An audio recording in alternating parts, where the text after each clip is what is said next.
Question है किसी विद्यालय में लड़के तथा लड़कियां 3:2 के अनुपात में है। यदि 20% लड़के तथा 30% लड़कियां छात्रवृत्ति लेने वाली हों तो छात्रवृत्ति ना लेने वाले विद्यार्थियों का प्रतिशत कितना है। तो यहाँ पर प्रश्न में दिया हुआ है कि एक विद्यालय है और विद्यालय में लड़के और लड़कियों का जो अनुपात है वो 3:2 है। तो यहाँ पर हम लिख सकते हैं बॉयज़ और यहाँ पर लिख सकते हैं गर्ल्स, और इनके बीच में जो अनुपात दिया हुआ है, संख्या के बीच में जो अनुपात दिया हुआ है वो कितना है, 3:2 है। अब आगे प्रश्न में दिया हुआ है कि यहाँ पर जो लड़के हैं, लड़कों का तो 20% और लड़कियों का 30%, इनको तो छात्रवृत्ति मिलती है, लेकिन जो बाकी शेष बचे हैं उनको छात्रवृत्ति नहीं मिलती है। तो हमें यही ज्ञात करना है कि जो छात्रवृत्ति ना लेने वाले विद्यार्थियों का प्रतिशत कितना होगा। तो अब आप यहाँ पर देखिए, ये 3:2 लिखा हुआ है। अगर हम यहाँ पर इस अनुपात में 100 का गुणा कर देंगे ना, तो यहाँ पर ये बॉयज़ का अनुपात तो 300 हो जाएगा और गर्ल्स का अनुपात हो जाएगा 200। तो आप ऐसा भी तो मान सकते हो कि लड़कों की संख्या 300 है और लड़कियों की संख्या 200 है, क्योंकि अगर आप अभी भी अनुपात निकालोगे तो ये अनुपात तो अभी भी 3:2 ही रहेगा। लेकिन 100 का गुणा हम इसीलिए कर रहे हैं क्योंकि प्रश्न हम आसानी से हल करना चाहते हैं। आसानी से प्रश्न हल करने के लिए हमें यहाँ पर 100 का गुणा करना ही होगा। और यहाँ पर लड़कों की संख्या तो हम मान रहे हैं कितनी, 300 मान रहे हैं, और लड़कियों की संख्या कितनी मान रही है, 200 मान रहे हैं। अगर हम ऐसा करते हैं तो अब आप यहाँ पर देख सकते हो कि अगर हम लड़कियों की संख्या 200 मानते हैं और लड़कों की संख्या 300 मानते हैं, तो अभी भी अगर हम अनुपात निकालेंगे तो 3:2 ही रहेगा। तो इस तरह से आपको यहाँ पर समझना है। तो यहाँ पर हमने मान लिया है कि लड़कों की संख्या 300 है और लड़कियों की संख्या 200 है। तो अब आप ये देखिए कि छात्रवृत्ति किनको मिलती है, 20% तो लड़कों को मिलती है। तो 300 का तो हमें 20% निकालना होगा। 300 का 20% निकालना बिल्कुल आसान, ये तो आपको वैसे भी पता होगा कि ये किसके बराबर होता है।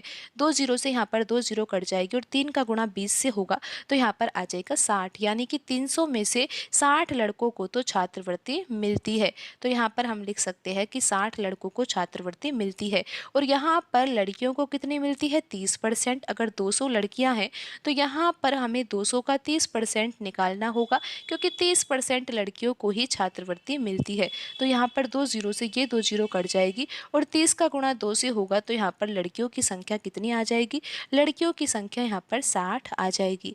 तो यहाँ पर हम लिख सकते हैं कि अगर 30% लड़कियों को छात्रवृत्ति मिलती है तो इसका सीधा सा अर्थ ये है कि 200 में से 60 लड़कियों को छात्रवृत्ति मिलती है। तो अब आप ये देखिए कि कुल बच्चे कितने हैं, आपको पता है ना कि यहाँ पर लड़के कितने हैं, 300 है, और लड़कियाँ कितनी है, 200 है।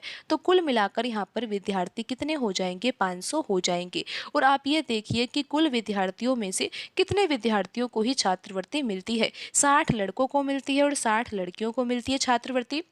यानी कि 300 में से 60 लड़कों को छात्रवृत्ति मिलती है और 200 में से 60 लड़कियों को छात्रवृत्ति मिलती है, और कुल मिलाकर 60 + 60 करेंगे तो 120 विद्यार्थियों को छात्रवृत्ति मिलती है। अगर 120 विद्यार्थियों को छात्रवृत्ति मिलती है 500 में से, तो सीधा सा अर्थ यही लेना है कि 380 विद्यार्थियों को तो छात्रवृत्ति मिलती ही नहीं है। अगर 380 विद्यार्थियों को छात्रवृत्ति नहीं मिलती है तो प्रश्न में हमें यही ज्ञात करना है कि छात्रवृत्ति ना मिलने वाले, यानी कि छात्रवृत्ति ना लेने वाले, यानी कि जिनको छात्रवृत्ति नहीं मिलती है, उन विद्यार्थियों का प्रतिशत कितना है। तो यहाँ पर 380 तो वह बच्चे हैं जिनको छात्रवृत्ति नहीं मिलती है, लेकिन आंसर हमें परसेंटेज में देना है। और तो आप यहाँ पर देखिए कि कुल बच्चे कितने हैं, 500। तो बट्टे में हमें 500 रखना होगा और मल्टीप्लाई हम यहाँ पर 100 से करेंगे। तो ये 2 जीरो से ये 2 जीरो कट जाएगी और 380 में अगर 5 से भाग दिया जाएगा तो यहाँ पर आ जाएगा 76%, यानी कि 76% बच्चों को छात्रवृत्ति नहीं मिलती है। और ऑप्शन बी यहाँ पर सही आंसर होगा। क्वेश्चन है, दो संख्याओं का अनुपात 3:8 है और उनका योग कितना है, 88 है। छोटी संख्या का मान क्या है। तो यहाँ पर प्रश्न में दिया हुआ है कि दो संख्याएं हैं, तो यहाँ पर हम लिख सकते हैं फर्स्ट संख्या और यह है सेकंड संख्या।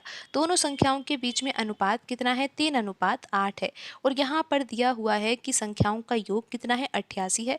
तो अगर हम यहाँ पर अनुपात का योग करेंगे तो ये योग कितना आएगा, 11 यूनिट आएगा। लेकिन प्रश्न के अनुसार तो इन दोनों संख्याओं का योग कितना दिया हुआ है, 88 के बराबर दिया हुआ है। जब 11 यूनिट किसके बराबर है, 88 के बराबर है, तो फिर यहाँ से हम 1 यूनिट की वैल्यू निकाल सकते हैं। और 1 यूनिट किसके बराबर होगा, ये होगा 8 के बराबर। अगर 1 यूनिट यहाँ पर 8 के बराबर होगा तो हमें प्रश्न में क्या ज्ञात करना है, हमें प्रश्न में छोटी संख्या ज्ञात करनी है। तो छोटी संख्या वो होगी जिसका अनुपात यहाँ पर कम दिया हुआ है, यानी कि यहाँ पर 3:8 दिया हुआ है संख्याओं का अनुपात। तो ये जो 8 यूनिट है ये बड़ी संख्या है और 3 यूनिट यहाँ पर छोटी संख्या है। जब हमें पता है कि 1 यूनिट बराबर किसके है, 8 के बराबर है, तो 3 यूनिट किसके बराबर होगा, यहाँ पर हमें 8 का ही गुणा करना होगा। और अगर बड़ी संख्या निकालनी है तो 8 यूनिट में भी हमें 8 का ही गुणा करना है। तो 3 का गुणा 8 से होगा तो यहाँ पर आ जाएगा 24 और 8 का गुणा 8 से करने पर आ जाएगा 64। तो यहाँ पर जो छोटी संख्या आई है वो है 24 और बड़ी संख्या कितनी आई है, 64 आई है। अगर आप इन दोनों संख्याओं को जोड़ोगे ना तो यहाँ पर आपको 88 ही प्राप्त होगा। तो हमसे प्रश्न में पूछा गया है कि छोटी संख्या क्या है, तो छोटी संख्या तो 24 है और ऑप्शन ए यहाँ पर सही आंसर होगा।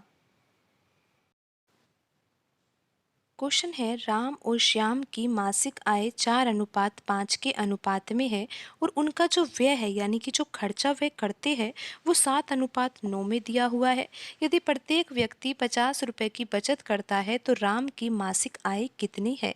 तो यहाँ पर प्रश्न में राम और श्याम की मासिक आय का अनुपात कितना दिया हुआ है। यहाँ पर तो हम लिख लेते हैं राम और यहाँ पर हम लिख लेते हैं श्याम और यहाँ पर हम लिख सकते हैं कि जो आय का अनुपात दिया हुआ है वो कितना है, 4:5 है। और यहाँ पर जो व्यय का अनुपात दिया हुआ है यानी कि जो खर्चे का अनुपात दिया हुआ है वो कितना है, 7:9 है। तो यहाँ पर अगर हमें बचत निकालनी है तो बचत कैसे निकाली जाती है, आय यानी कि जो कमाई की जाती है वो आय होती है और आय में से हम कुछ रुपए खर्च कर देते हैं और जो रुपए हमारे खर्च नहीं होते हैं वो पैसे बच जाते हैं और उनको ही हम बचत कहते हैं। तो यहाँ पर यदि प्रत्येक व्यक्ति यानी कि दोनों व्यक्ति ही 50 रुपए की बचत करते हैं तो अगर हमें बचत निकालना है तो हम क्या करेंगे, आय में से इनका खर्चा घटा देंगे तो यहाँ पर हमें पता लग जाएगा बचत कितने की हो रही है। लेकिन अब आप यहाँ पर देखिए कि यहाँ पर 4 और ये 7 और यहाँ पर ये 5 और 9, इनके बीच में 4 का अंतर है और यहाँ पर 3 का अंतर है। और आप ये भी देखिए कि यहाँ पर आय तो कम लिखी हुई है यानी कि 4 यूनिट है और खर्चा कितना है, 7 यूनिट है। यानी कि ये अनुपात जो लिखा हुआ है ये ठीक प्रकार से नहीं लिखा हुआ है और यहाँ पर जो ये अनुपात के बीच में अंतर है ये भी बराबर नहीं आ रहा। जबकि यहाँ पर बचत तो दोनों की बराबर ही है 50 रुपए की और यहाँ पर जो ये अनुपात में अंतर है ये बराबर नहीं आ रहा। यहाँ पर कितने का अंतर आ रहा है, राम का जो ये आय और खर्चे का अनुपात है उसमें अंतर 3 यूनिट का आ रहा है और यहाँ पर जो श्याम के आय और खर्च के बीच का अंतर है ये 4 यूनिट आ रहा है, जबकि ये बराबर होना चाहिए। और दूसरी बात ये कि यहाँ पर आप देखिए कि राम की आय 4 यूनिट आ रही है और खर्चा यहाँ पर 7 यूनिट आ रहा है, जबकि आय तो यहाँ पर ज़्यादा होनी चाहिए थी। तो इस अनुपात को ठीक प्रकार से लिखने के लिए हमें क्या करना होगा, आपको एक तरीका हम बताते हैं, आपको उस तरीके को ध्यान में रखना होगा। उस तरीके को ध्यान में रखोगे तो आप प्रश्न को आसानी से हल कर पाओगे। यहाँ पर आप देखिए कि 7 और 9 के बीच में डिफरेंस कितने का है, 2 का डिफरेंस है और यहाँ पर 4 और 5 के बीच में डिफरेंस कितने का है, 1 का है।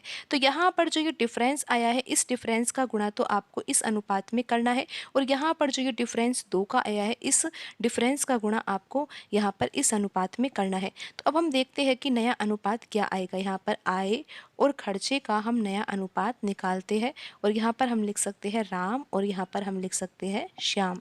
तो यहाँ पर अब आप देखिए अनुपात में यहाँ पर जो आय का अनुपात है उसमें तो हमने 2 का गुणा किया है, तो 2 का गुणा करने पर ये अनुपात क्या हो जाएगा, 4 में भी 2 का गुणा होगा और 5 में भी 2 का गुणा होगा तो ये अनुपात हो जाएगा 8:10। और यहाँ पर जो ये खर्चे का अनुपात है 7:9, इसमें तो 1 का ही गुणा करना है तो ये अनुपात तो ऐसा ही रहेगा यानी कि 7:9 ही रहेगा। तो अब आप यहाँ पर बचत निकाल सकते हो। तो अब आप यहाँ पर देखोगे कि जो अंतर आया है अनुपात के बीच का वो एक जैसा आ रहा है। 8 में से 7 घटाने पर यहाँ पर 1 यूनिट का अंतर आ रहा है और 10 में से 9 घटाने पर यहाँ पर भी 1 यूनिट का ही अंतर आ रहा है। तो यहाँ पर जो ये बचत का ये अनुपात है ये बराबर आ चुका है और ये बराबर ही हमें लेकर आना था, क्योंकि प्रश्न में बचत यहाँ पर जो दी हुई है वो समान बचत ही दी हुई है। प्रश्न में कहा गया है कि यदि प्रत्येक व्यक्ति जो है वो 50 रुपये की बचत करता है तो हमें यहाँ पर ज्ञात करना है कि राम की मासिक आय क्या है।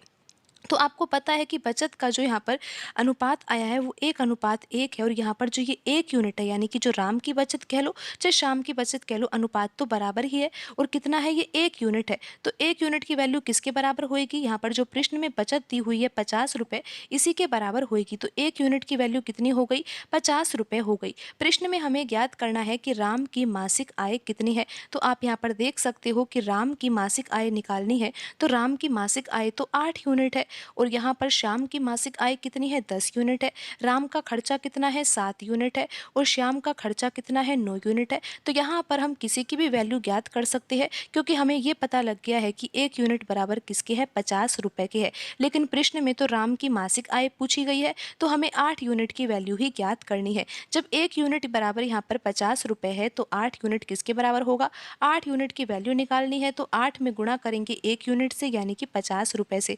तो यहाँ पर आंसर आ जाएगा 400 रुपए। तो राम की मासिक आय कितनी होगी, 400 रुपए होगी और ऑप्शन ए यहाँ पर सही आंसर होगा। ऑप्शन ए में लिखा हुआ है 400 रुपए, तो यही सही आंसर यहाँ पर होगा। क्वेश्चन है, कोई धनराशि साधारण ब्याज पर निवेश की जाती है। यदि ब्याज की दर 20% प्रति वर्ष है, तो कितने वर्ष में स्वयं की दुगनी हो जाएगी। यानी कि जो धनराशि है ना, वो स्वयं की दुगनी कितने वर्षों में हो जाएगी। अगर यहाँ पर ब्याज की दर कितनी है, 20% है और ब्याज का प्रकार यहाँ पर साधारण ब्याज है। तो यहाँ पर हम प्रश्न में मान लेते हैं कि मूलधन कितना है, 100 यूनिट है। अगर मूलधन 100 यूनिट है, तो प्रश्न में कहा गया है कि यही जो मूलधन है वो कितना हो जाएगा, स्वयं का दुगना हो जाएगा। यानी कि मिश्रधन कितना हो जाएगा, मिश्रधन हो जाएगा 100 का दुगना, यानी कि 200 हो जाएगा। इस तरह से आपको यहाँ पर समझना है। तो मूलधन आ गया 100 यूनिट और मिश्रधन यहाँ पर हमने लिख ही लिया है, क्योंकि मिश्रधन तो क्या हो रहा है, मूलधन का दुगना हो रहा है। तो यहाँ पर अब हम ब्याज निकाल सकते हैं, क्योंकि आपको पता है कि जो मिश्रधन होता है वो मूलधन प्लस ब्याज के बराबर होता है। अगर यहाँ पर 200 यूनिट मिश्रधन है, तो 200 यूनिट में 100 यूनिट तो क्या है, मूलधन ही है। तो यहाँ पर बाकी ब्याज कितनी हो जाएगी, ब्याज यहाँ पर 100 यूनिट होगी और यहाँ पर 100 और 100 मिलकर ही 200 होगा। तो यहाँ पर अब आपको ये समझ में आ गया है कि ब्याज 100 यूनिट है और मूलधन भी 100 यूनिट है। तो यहाँ पर दर कितनी दी हुई है, 20% दर दी हुई है। अगर 20% दर दी हुई है, तो दर के अनुसार भी तो हम ब्याज निकाल सकते हैं ना। आपको पता है कि अगर मूलधन हमने यहाँ पर 100 यूनिट माना है और 20% यहाँ पर दर दी हुई है, और ये दर जो है ना वो वार्षिक दर है।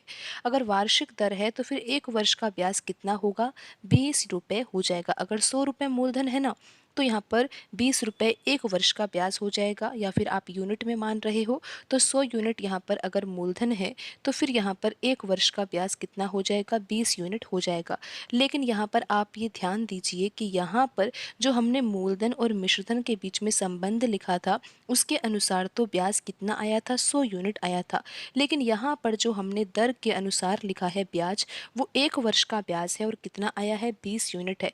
अगर हमें यहाँ पर ब्याज को 100 यूनिट लेकर आना है, तो यहाँ पर हमें ब्याज में कितने का गुणा करना होगा। यहाँ पर जो 20 यूनिट ब्याज है, ये तो 1 वर्ष का ब्याज है। अगर हम यहाँ पर 2 वर्ष का ब्याज निकालेंगे तो कितना आएगा, 40 यूनिट आएगा। क्योंकि आपको पता है कि साधारण ब्याज है, तो हर वर्ष के लिए ब्याज समान ही होगा। 1 वर्ष का ब्याज 20 रुपये है, तो दूसरे वर्ष का ब्याज भी 20 रुपये ही होगा और कुल मिलाकर 2 वर्ष का ब्याज कितना हो जाएगा, 40 रुपये हो जाएगा। 3 वर्ष का ब्याज निकालना है, तो 20 में 3 का गुणा करेंगे तो आ जाएगा 60 यूनिट। इसी प्रकार 4 वर्ष का ब्याज के लिए 20 गुणा 4 करेंगे तो आ जाएगा 80 यूनिट। लेकिन अब आप ये ध्यान दीजिए कि यहाँ पर प्रश्न में ऐसा कहा गया था कि जो मूलधन है वो कितना हो रहा है, स्वयं का दुगना हो रहा है। यानी कि मिश्रधन कितना होना चाहिए, 200 यूनिट होना चाहिए। और मिश्रधन 200 यूनिट तभी हो सकता है जब यहाँ पर ब्याज कितना हो, 100 यूनिट हो। अगर ब्याज 100 यूनिट हो जाए, तो फिर यहाँ पर मूलधन भी मूलधन का दुगना हो जाए। यहाँ पर मूलधन का दुगना क्या हो जाएगा, मिश्रधन हो जाएगा। तो यहाँ पर अब आप ये देखिए कि यहाँ पर 1 वर्ष का ब्याज तो 20 यूनिट है, तो यहाँ पर अगर हम 5 वर्ष का ब्याज निकालेंगे, तो निश्चित रूप से 20 गुणा 5 करने पर कितना आ जाएगा, 100 यूनिट आ जाएगा। तो यहाँ पर ये 100 यूनिट ब्याज तभी हो सकता है जब हम यहाँ पर 5 वर्ष का ब्याज निकालेंगे। तो यहाँ पर प्रश्न में पूछा गया था कि कितने वर्ष में यही धनराशि जो है वो स्वयं की दुगनी हो जाएगी। तो स्वयं की दुगनी ये 5 वर्ष में हो जाएगी और ऑप्शन बी यहाँ पर सही आंसर होगा। क्वेश्चन है, यदि 5 व्यक्ति 5 दिन में 5 मेज बना सकते हैं, तो 25 व्यक्तियों को 25 मेज बनाने में कितना समय लगेगा। तो इस तरह के प्रश्नों को हल करने का एक फॉर्मूला होता है, वो फॉर्मूला आपको पता होना चाहिए। M1D1 बट्टे में हम लिखेंगे W1 बराबर किसके होगा, ये M2D2 और यहाँ पर हम लिखेंगे W2। अब आप यहाँ पर ये समझिए कि हमने यहाँ पर 1 और 2 क्यों लिखा है फॉर्मूले में, क्योंकि यहाँ पर प्रश्न में 2 स्थितियाँ दी हुई है। पहली स्थिति है कि 5 व्यक्ति 5 दिन में 5 मेज़ बना सकते हैं, ये पहली स्थिति है। और दूसरी स्थिति ये है कि 25 व्यक्तियों को 25 मेज़ बनाने में कितना समय लगेगा। इसीलिए हमने यहाँ पर फॉर्मूले में 1 और 2 लिखा है। अगर तीसरी कंडीशन भी होती तो हम 1, 2, 3 का यूज़ करते। और यहाँ पर अब आप ये समझिए कि फॉर्मूले में जो हमने यहाँ पर जो हमने लेटर लिखे हैं उनका मीन क्या है। जैसे कि यहाँ पर हमने एम लिखा है, तो एम से एम यहाँ पर क्या प्रदर्शित कर रहा है, व्यक्तियों की संख्या को। और यहाँ पर डी भी लिखा है फॉर्मूले में, इससे हमें पता लगेगा कि दिनों की संख्या कितनी है। और हमने डब्लू लिखा है बट्टे में, डब्लू यानी कि जो यहाँ पर कार्य किया जा रहा है उसको हम डब्लू के स्थान पर रखेंगे। तो पहली कंडीशन में आप देखिए कि व्यक्तियों की संख्या कितनी है, 5 है, तो m1 के स्थान पर 5। दिनों की संख्या कितनी है, 5 ही है, तो यहाँ पर d1 के स्थान पर दिनों की संख्या लिखेंगे। और यहाँ पर w1 यानी कि जितना कार्य किया जा रहा है, कार्य तो यहाँ पर 5 मेज बनाने का किया जा रहा है, तो बट्टे में हम 5 लिखेंगे। अब हम बराबर लिखेंगे। m2 के लिए हम यहाँ पर क्या लिखेंगे, यहाँ पर आप देखिए दूसरी स्थिति से ही हमें लिखना होगा। तो यहाँ पर m2 यानी कि व्यक्तियों की संख्या लिखनी है, तो कितनी संख्या है यहाँ पर दूसरी कंडीशन में, 25 है, तो हम यहाँ पर 25 लिखेंगे। और दिनों की संख्या यहाँ पर दी नहीं हुई, दिनों की संख्या हमें ज्ञात करनी है, क्योंकि हमें समय ज्ञात करना है कि 25 व्यक्तियों को 25 मेज बनाने में कितना समय लगेगा। तो दिनों की संख्या तो हमें ज्ञात ही करनी है, तो D2 ही लिखेंगे हम। लेकिन कार्य यहाँ पर कितना है, 25 मेज बनाने का है, तो यहाँ पर हम W2 के स्थान पर 25 लिखेंगे। अब हम इसको हल कर सकते हैं, तो यहाँ पर 5 से 5 कट जाएगा और यहाँ पर आप 25 से 25 भी काट सकते हो। तो यहाँ पर D2 बराबर कितना आ जाएगा, यहाँ पर जो ये 5 बचा है यही तो आंसर आएगा। D2 बराबर यहाँ पर कितना आएगा, 5 दिन आएगा। तो प्रश्न में पूछा गया था कि जो 25 व्यक्ति है वो 25 मेज को बनाएंगे तो कितना समय लगेगा, 5 दिन का समय लगेगा। और यहाँ पर ऑप्शन डी सही आंसर होगा।